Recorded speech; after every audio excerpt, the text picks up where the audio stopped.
In this video, we're going to be looking at the short answer feature of quick questions. So if we go into that, again, first of all, we'll be asked, would we like to stop the current activity? We'll say yes.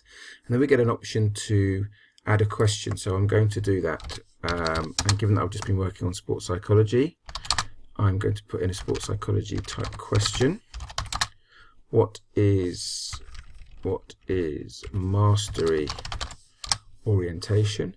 I'm expecting the students to give me their name. I only want one response. I'll give them one chance to respond, and then I'm going to press start. So initially what happens is you get the question. There's no responses yet. We can see no answers, but let's see what happens when we do put some responses in. Okay, so we've got the iPad being shown here, the mobile device, and you can see that there's one response already in there. So if that student were to hit submit answer down here, which they've just done, that is now been submitted, and there it is. And similarly, I've got another one, a student who's just submitted a response as well, which has come in, and we've got two responses now. So this is the belief that failure is inevitable. This is the belief that success is within the control of the performer.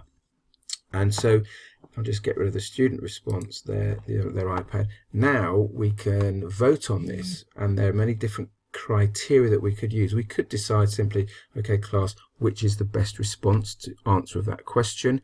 We could get them to vote. We'll do that in a minute. Or we could say which is the one that has the best use of terminology, or which is the least good and why.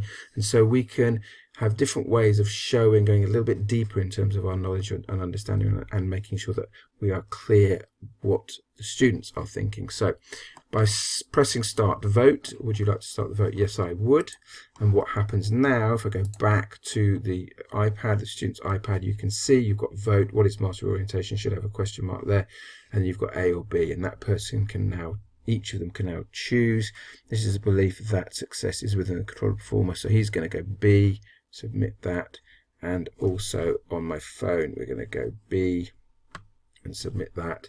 And we can see that there's 100% responding that they believe it's the belief that success is within the control of the performer. So that's a really good way of us using the short answer, not just to get the response, but also to vote upon the quality of the response, depending upon what it is that we want to look at further.